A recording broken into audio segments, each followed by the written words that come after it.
A couple of caveats, apologies in advance. So I'm from New York, so I speak loudly, so I wouldn't be surprised if they turn this off on me shortly, because I don't want to blow out any speakers. And then the second part of that is that I speak rapidly, and as I get excited, I speak even faster. And so if I blurt through something and it doesn't make sense, feel free to interrupt me. I'm happy to note a hand and pause and take a question dynamically if you'd like, okay? So quickly, connected, there we go. Now I'm on. Even though I'm from New York originally, I'm a Silicon Valley guy. I was there and started a company and did all the things that you might expect, and then was recruited into PayPal. I was at PayPal for 5 years, and PayPal is why I'm in London. They relocated me back in 2006 to launch PayPal Mobile. I then worked at RBS, and for the last 5 years have been active in this convergence of mobile, fintech, and e-commerce, and all the things that are colliding. I use the metaphor of the wave for mobile because I think it's completely appropriate. It's a force of nature. It's not going anywhere. You either learn to navigate, swim, or drown. That's kind of the two options we have at this point. You're going to see a part of this presentation. The first part is, what is this mobile thing? How did it happen? Why did it happen? What happened? And then the second part is, so what? So after we agree to what's happened, what are the banks doing? What are the telcos doing? What are the merchants doing? But most importantly, what are the consumers doing? So let's jump right into it. So first of all, just scale. This is showing financial networks, so Western Unions, bank branches, post office, ATMs, point-of-sale terminals. The other side is consumer networks that are out there, whether they're broadband PC, landline cards. Obviously, mobile, just in terms of raw numbers, as a network that exists, is by far the most broad-reaching network that we have. More importantly is, how long did it take to get here? So this is how many years to get to 80% penetration of the human population for broadly penetrated technologies. Obviously, again, mobile is ridiculously fast in how quickly it got to over 80% penetration of the global human population. And what it really comes down to is this. It's not the big beating the small anymore, but the fast beating the slow.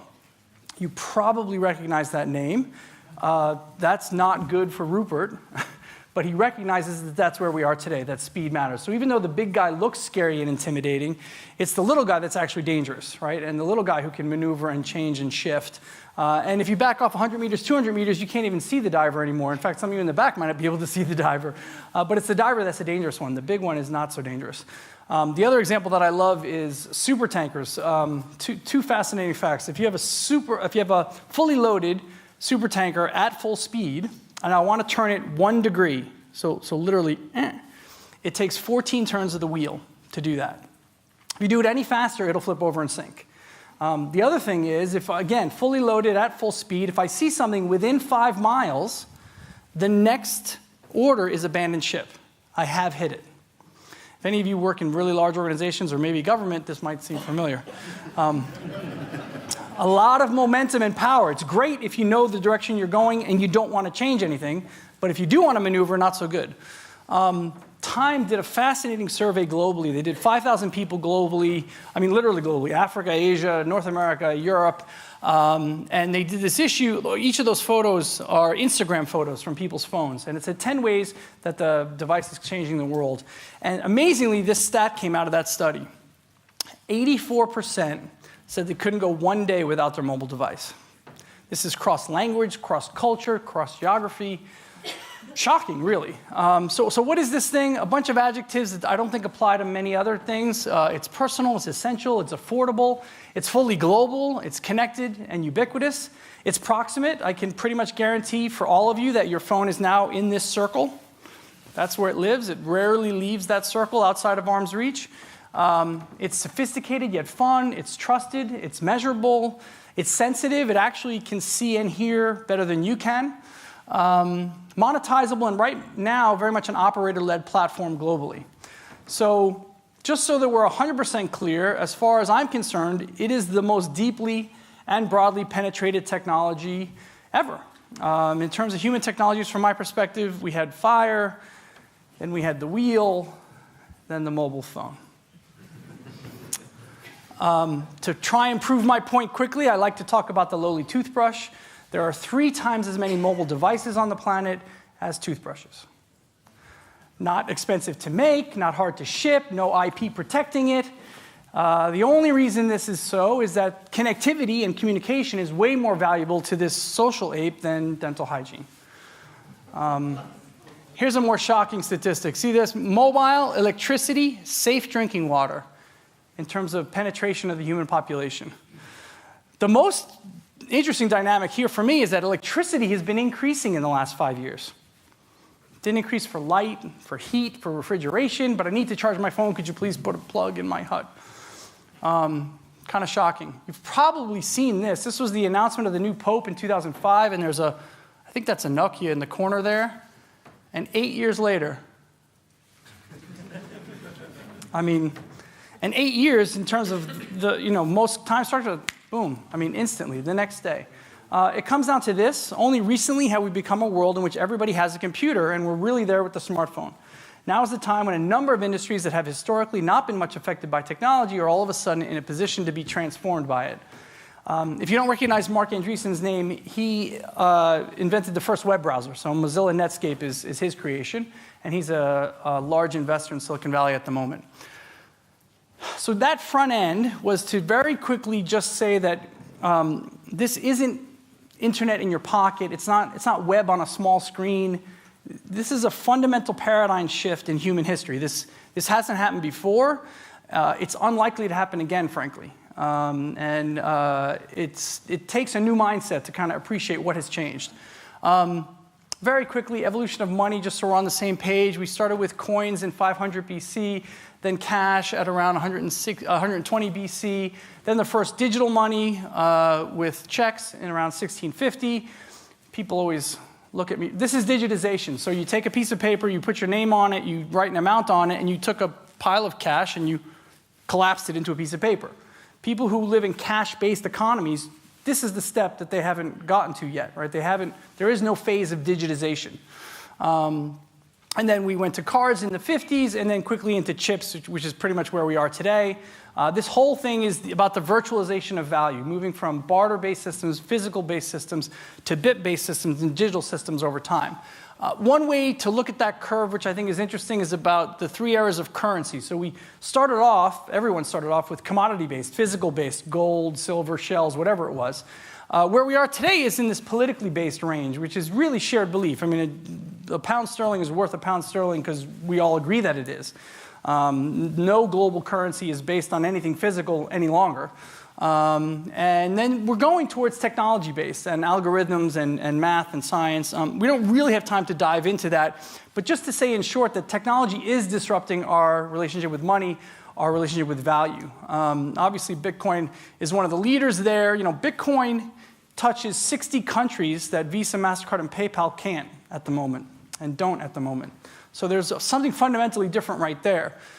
Without going into the wormhole of Bitcoin, I'm happy to answer questions if you want, but in short, here's a small sample of the companies going after the opportunity. And Bitcoin is really a value transfer network. It is a protocol like HTTP or SMTP. It doesn't really matter what you think about it. It's not going away. It's simply a technological idea, a platform that is here to stay. It's not just Bitcoins. This is solar coins based on kilowatt hours. We all need kilowatt hours to keep the lights on and charge our phones. And why not trade in that value? You might guess what that's traded on. Different value transfer network. Nike is willing to take your human calories. So if you wear Nike trainers, they track your activity, and then you can go to the Nike shop and buy accessories and whatnot based on your activity levels. Turn sweat into value. Baltic Airlines does the same thing, actually. Their loyalty program is based on your exercise and how much exercise you put, which is fortunately not one-to-one because it wouldn't be very valuable, but it is interesting. Vodafone converting airtime into value transfer. Why not? In emerging economies that have trouble with having cash on hand, why not convert my airtime into your airtime to make change and do that kind of thing? I put this up because we have short-term memory. So not even, give or take 150 years ago, there were 1,600 companies issuing over 8,000 kinds of notes in the United States. The federal money supply represented about 4% of the total value transfers in the United States. 150 years ago is not very long. I forgot to mention, I'm not a futurist. Nothing in here is a prediction or me trying to be smart. This is, everything you're seeing today has happened. My one prediction of the day is this, that I wouldn't be surprised if we head towards greater fragmentation of value transfer over time versus less, heading more towards a state like this where companies and individuals and smaller communities issue their own value transfer. And you're already seeing that in a lot of cases. Quickly moving around our wave. Personalization, proximity, and the loss of physicality. So first, personalization. Everyone wants to treat the red ball like they're special and unique. Even though they're largely like the black balls, everyone wants to make it seem that they're very unique. This is the first time we can actually do that. Your phone number is unique to you on the planet. It makes people squirm a little when I say it, but you've been chipped. Your chip is unique to you on the planet. No matter where you are, they know where you are and can reach you and identify you and pass data to you, et cetera. Even our bank accounts aren't unique within the EU alone, never mind the globe. So this is the first time we really can do true personalization on a global level. There's a bit of Dilbert in here because it's relevant. So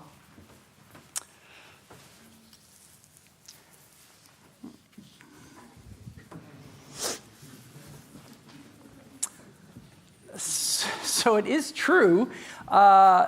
This is the first technology that we actually have an intimate relationship with. And I can prove it really quickly because you all remember a phenomenon that is gone, that you haven't heard in the last 2-3 years at least, which is, can I borrow your phone?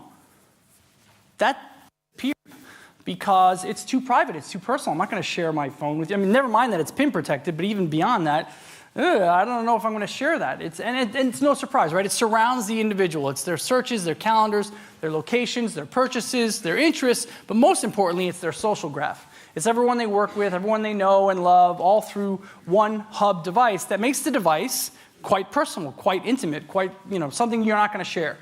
Loss of physicality. So we often forget that this was the bank. So not very long ago, the bank was in the city, and it was all about bars and vaults and protecting physical goods.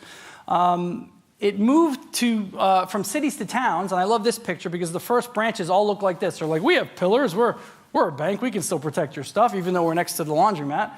And then it moved from city to town to within blocks of you. So the ATM brought the bank relationship even closer to you. So instead of having to go to the city or the town, you can go within blocks. Oh, sorry, I skipped a slide. This is where branches are today. It has nothing to do with physical goods, right? It's a financial services location. It's not about protecting your things in a vault. It's about how do I help you with loans or mortgages or anything else. And then the ATM, within blocks of you. So city to town to the ATM, and then into your house with internet banking, as you all know, and into your pocket, right? I mean, this is just an inexorable trend where we're losing, the proximity is getting closer, and we're losing physicality of that relationship. This is meant to be 2016, but I think we're pretty much there already. 1 to 2 times a year in a branch, but 20 to 30 times a year via the mobile device, whether it's to send a payment or check a payment or check my balance, et cetera. The relationship people have with their financial institution has kind of moved into their pocket. All of this is about moving from asset-heavy physical things to asset-light digital things. This is a slide from Mary Meeker. If you don't know Mary Meeker, I'd write her name down, M-E-E-K-E-R. And she is an investor with Kleiner Perkins. She used to be an analyst with J.P. Morgan. And she does a deck on the state of the internet. And everything she talks about is really about space, time, and money moving into asset-light digital things. In terms of banking and value transfer, it's about physical wallets moving into digital wallets and other digital value transfer networks. And it's a very interesting deck to peruse. Hyperconnectivity and user interfaces. So first, hyperconnectivity. This is my favorite section. So hyperconnectivity is about networks and network effects. We're in our third revolution, really. We had our industrial revolution, the information revolution, and now what I'm calling the communication revolution, which is really about digital connectivity and commerce. We've entered a new phase, which I think qualifies as a new revolution in terms of how commerce is being transacted and how we move along it. Already, mobile has passed fixed line, right? So You're probably like me. When you say internet, you still sort of mean the laptop, and a big screen and a keyboard. But that's gone. That hasn't happened in a while. We have a wireless generation now who expects connectivity 24/7 all the time. If you want to have an entertaining conversation, find a 25-year-old and tell them that you used to pick people up at the airport and nobody had a phone. And they just go, like, that's impossible. Like, how would you do? But that's because it's a different world. Like, when I was a kid, I'll meet you at Main and Jones at noon. And that was the plan. The plan stayed the plan unless something extraordinary happened. Today, it's not. I'll meet you downtown, and the two blue dots just meet up. Like, that's because they expect to be connected all the time.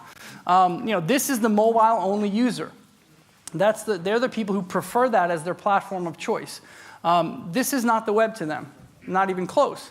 This is the web. It's multiple devices all the time, being able to transition your experience between devices dynamically. They expect that to work, and if it doesn't work, they're confused by it. And this is where the web is going, and we'll talk a bit more about the Internet of Things and why that's happening in just a moment. And we're very early in this. We're just as the curve is hitting the elbow there. The Internet of Things and all this connected stuff is on the horizon. It hasn't come yet, and we're just at the very beginning. So hyperconnectivity is about information asymmetries, and I don't have time to do all of these, so Indian fishermen, Kenyan farmers, or Pakistani barbers? Somebody yell out. Pakistani barbers. So in Pakistan, if I wanted a haircut before the mobile, I had to go to the center of whatever town, village, or city I was in, and all the haircuts took place there. And the vast majority of the barber's revenue went to the center, went to the municipality, went to the town for sort of clearing that need a haircut, give a haircut network. Now, and very early on it happened that they text me and I'll give you a haircut wherever you want. I'll come to your house, I'll come to your office, I'll meet you on a street corner.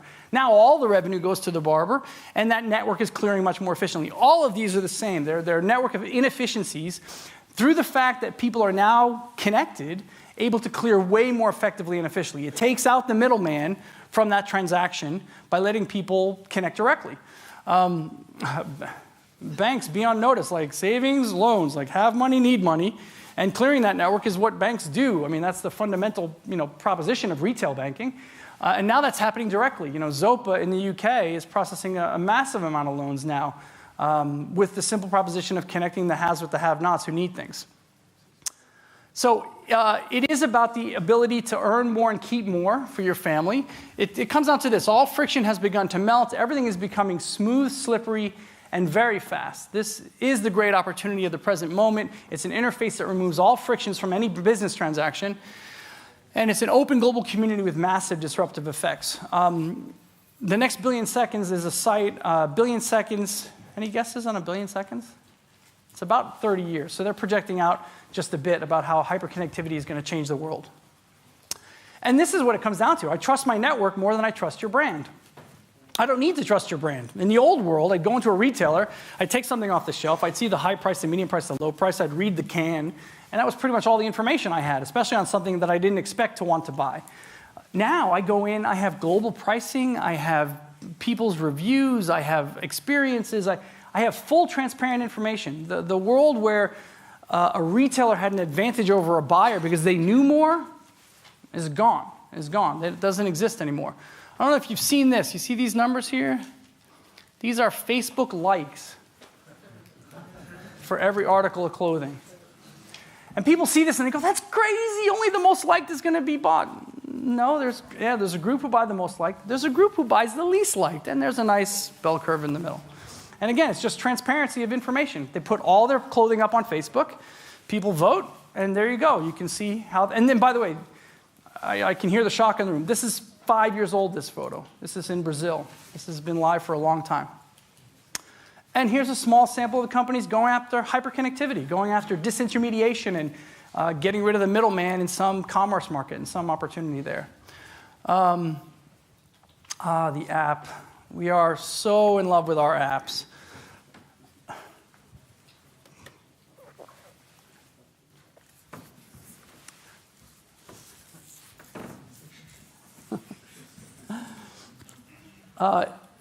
It is true, we are crazy for our apps. So just to put it in context, there are about 1.5 million apps out there. Actually, that number's creeped up since this, so it's probably more like 1.75 million, something like that.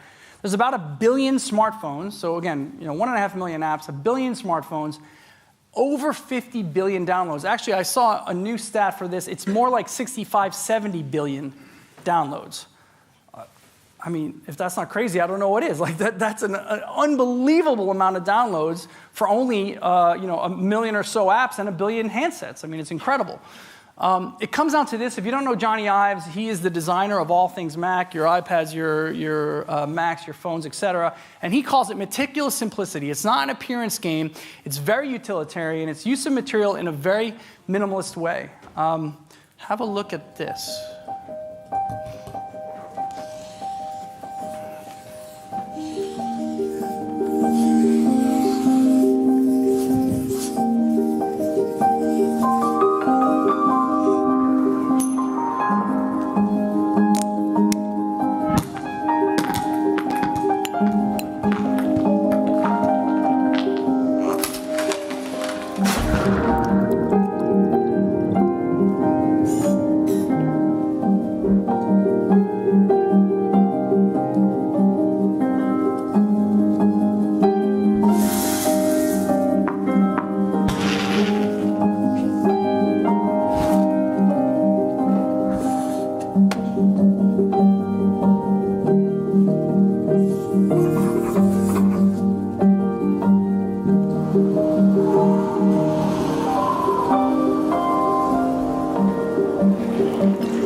So up until the last slide, I think most people would be hard-pressed to say, oh, it's obviously a computer manufacturer. I mean, it's a completely different way of looking at manufacturing design and customer experience. And it's radically changed the world. I mean, look at the price of Apple compared to anything else, really. I mean, and amazingly, the average selling price of iPhones has stayed pretty much stable. It has not come down at all over time. Androids are obviously coming down in price a lot, but Apple stayed stable. And Steve said it best, simple can be harder than complex. You have to work hard to get your thinking clean to make it simple.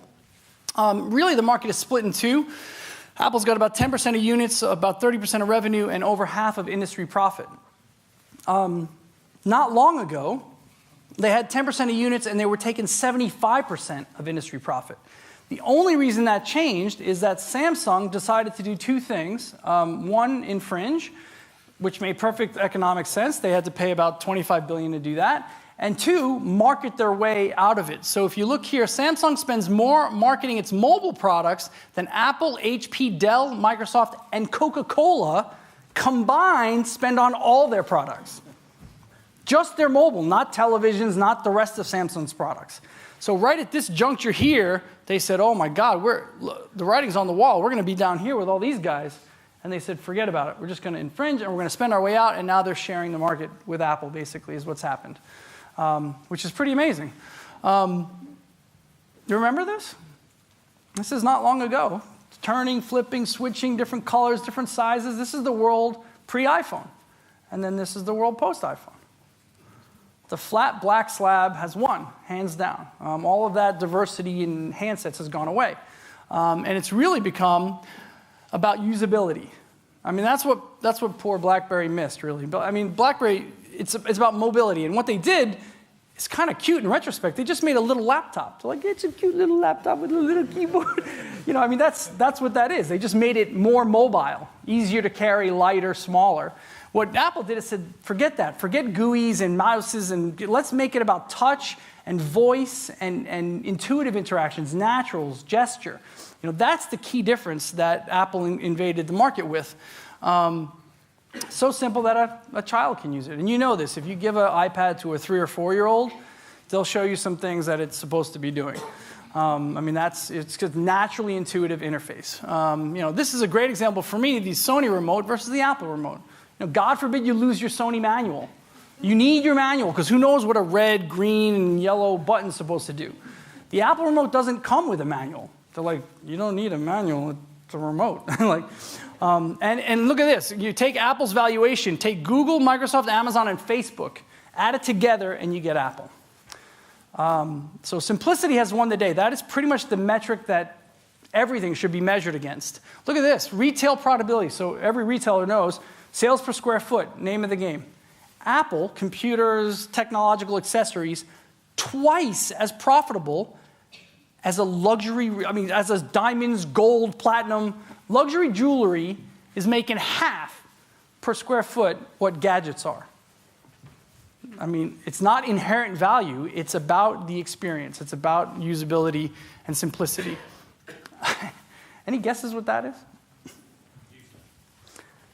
I missed it. Yeah, well, sort of. It's actually a 5 megabyte hard drive. So 1956, that's 5 megabytes being moved across country from one location to another. Okay, and I put this up because we have this thing that's happened over the last 50, 60 years. Technology cycles last about 10 years. There's mainframes and mini computers and personal computers and desktop internet. This is a Mary Meeker slide, another Kleiner-Perkins slide. And really why I throw this up, this is the most important slide I'm going to share with you. This has been happening for a long time. There's a beautiful logarithmic scale on the side, and if you look at it, we had about a million mainframes, about 10 million mini computers, about 100 million PCs, a billion desktop, and where we are today is 10 billion mobile internet, right? It's obvious if you kind of lay it on a chart like this. And it's also obvious that we're going to get 100 billion of something else. It's an inevitable, inexecutive, that's a hard word to say, I shouldn't say that anymore. 100 million is coming, 100 billion is coming. That is a trend that has been going on for a very, very long time, and makes all the difference. We're at the very early stage. We're really literally seeing the tip of the iceberg. All these other things are going to be connected to the internet, to the global network that we're all part of in the very near future. This is really what's happening next. And so right now it's mostly devices, but what's coming is everything else. Homes, cities, offices, factories, you name it. If it can be connected, it will be connected, and it will be worth connecting it. A few examples that, again, these all exist. I'm not making stuff up. This sits in your fridge. It attaches to your home Wi-Fi, and you can, in the store, look on your hand how many eggs are in there and how many days they've been there. Right? Just information transparency. I can find out what's going on. Your toothbrush connected to your device lets you know how you're doing on the brushing front, and too much pressure, did I floss, did I clean my tongue, etc. Track things with your toothbrush. It goes right to your handset, right? Nappies. So there's a phenomenon that you're familiar with that is gone, which is this. That's gone. Now I just look at my handset. I can tell if it's full. I also do a little chemical analysis. Oops, that was me. A little chemical analysis to see what's going on in there. Yeah. We don't need to talk about that one, but that also connects to you somehow. And, ATM, obviously everyone's talking about when are we going to see the financial services really integrate. It already happened. Westpac has a cash tank app. So on your watch, you click it, and you can see the balance of your cash account and see what's going on there. Banco Sabadell did one better on Google Glass. And ironically, this is the most secure, right? Because no one else can see this. I'm the only one who can actually see the balance. On my watch or my handset, someone could be peeking over my shoulder maybe. With this one, literally, I'm the only one who can see what's going on. This is another Google product. I don't know if you know about this. This is for diabetics. It shows your insulin levels. So in your peripheral vision, it gives you a little status. And when it starts to go yellow and red, you got to be careful. This sticks on your arm. It's like a plaster. And it keeps your doctor aware of your pulse and your body temperature and your sweat and a few other statistics, and it comes off after a month. Time did another article called Never Offline. And that's kind of where we are. We're at a point where we're going to have deep, deep integration in almost every regard. And, what does that mean? Well, it means everything becomes dynamic. It becomes real-time, social, mobile, local, fluid, but most importantly, predictive. Predictive is by far the reason that everyone is engaging in this space. So we'll take a quick breath. That's sort of here's what happened. Any questions, concerns, or should I plow to the end and we'll do Q&A at the end? Up to you if there's any. I'm going to keep going then.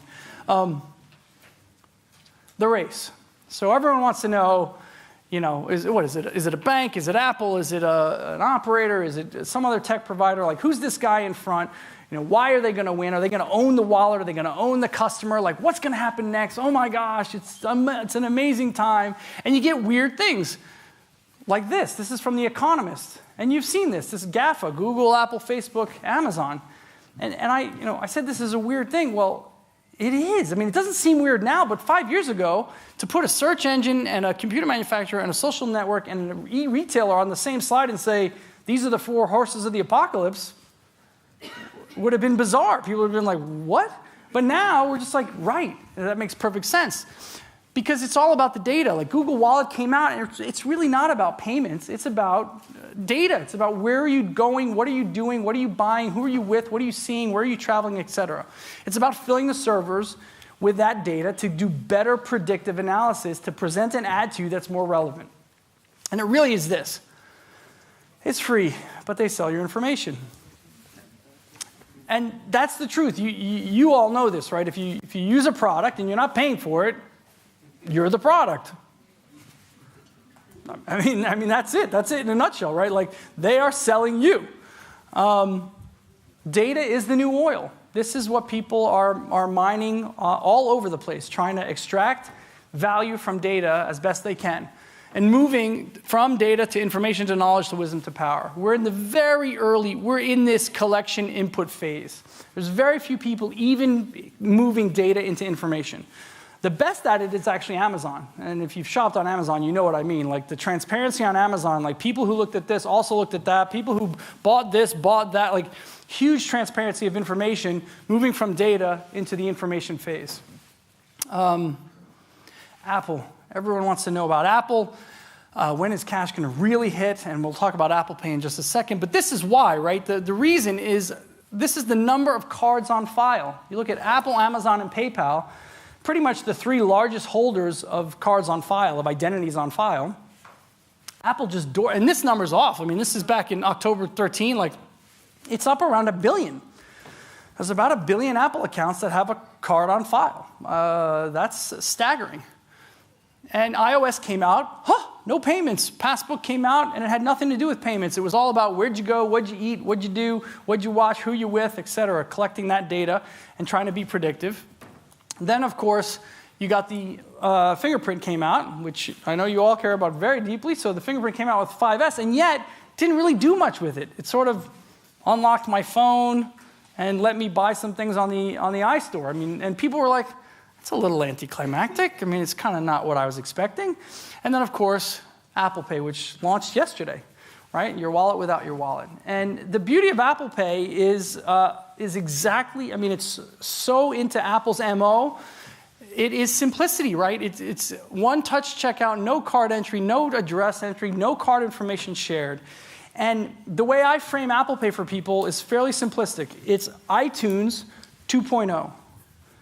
That's it. iTunes took an existing, established industry and made things easier and simpler to do. People were downloading music and trying to get MP3s onto MP3 players of different sorts. And Apple just went to the major players and said, look, we can do this better. We can make it simpler. Can we just work together and do this? And hence iTunes and downloads of music. This is exactly the same. Apple went to all the traditional players. There's nothing scary to Visa, MasterCard, the banks. I mean, the banks in America just lined up to do this. They're just like, woohoo, let's do it. And so it's a simplicity play. We could talk about the economics of it. The economics actually don't work in Europe, but we'll see what happens there. I think they've already hired senior executives in Europe to do Apple Pay. So it is going to happen. The question is exactly how. Okay, so this is my one-liner sum up of players in the space, and sometimes offends people, but this is my view on it. So banks, it's about avoiding mistakes. Risk and compliance rule the day. They're not interested in much more than not getting it wrong. Schemes, Visa, MasterCard, Amex, et cetera, it's about scale and standards and just doing as much scale as possible, which is why Visa and MasterCard will take volume from anyone. If you're going to process volume, they're like, great, we'll take volume, thank you. Operators, the mobile operators, it's really about market share. The one metric that really matters in an operator is churn. Like, what is our churn and how do we reduce it? That's what they care about. Technologists, Apple, Google, Amazon, et cetera, they're happy to disrupt and they have really big war chests to do that. They're fine to just mess about and see what happens next, which is a little dangerous. Merchants, they hate payments, they like basis points. They're always hungry for margin and they're a little bit scared too. I think the most innovation in sort of the convergence of mobile, fintech, and e-commerce is going to come out of merchants themselves, who have a much closer, tighter relationship to consumers than they've ever been able to have before, really. So what is this race? It is the first global platform that we've had. It's a brave new world, in my opinion. It's radically different than what we've had in the past. Nobody owns the customer. The power has shifted dramatically and literally into the customer's hands. The customer has way more ability to choose and select and be smart than ever before. Data will always beat fees. Search makes a lot more money than processing or payments or any of that. It's uncharted territory. A lot of experimentation is required. I tell people if you're not experimenting in whatever field you're in at this point, it's a dangerous place to be. There has to be experimentation happening as much as possible. What's critical to success at this point, I hope I impressed upon you that speed is probably the most important thing, and acting immediately is really what needs to happen. Prepare to be naked. There's transparency in everything. There's no such thing as small print anymore. Small print has gone away. That won't happen anymore. Trust is the new currency of almost all value transactions, and resilience, which we'll touch on in just one second. And then kissing is the most important thing. Kissing, acronym, keep it simple, stupid. Simplicity is by far the most powerful thing. Simplicity is the ultimate sophistication. So when in doubt, go for kissing. In conclusion, for as much change as we've seen in the last 5 years, there's way more coming. The next 5 years will be even more dramatic. This is another Mary Meeker slide about what she sees just over the horizon. So not what's happening today, but what's happening in the next 2, 3, 5 years. Dramatic. There's a lot of really, really fascinating and dramatic things coming just around the bend. And at the end of the day, in a world like this, it really comes down to this. It's not the strongest, it's not the most intelligent, it's the one most responsive to change that's going to survive in the new world that we live in. Darwin was right then, and he's right now. So this is what we talked about: massive penetration of mobile, evolution of money, personalization and proximity, convergence and the user interface, and then finally hyperconnectivity of global markets. And that's just because sometimes I scare people, and the little duckling, they go, oh, that's cute. Proceed. So my final question is one for you, which is, are you like this guy who just had a massive ride down a fantastic wave and is looking forward to the next one? Or maybe you're not in the water yet, but maybe you are in the water, not paddling fast enough. Or maybe you're on the beach having pina coladas, I don't know. So thank you for your attention.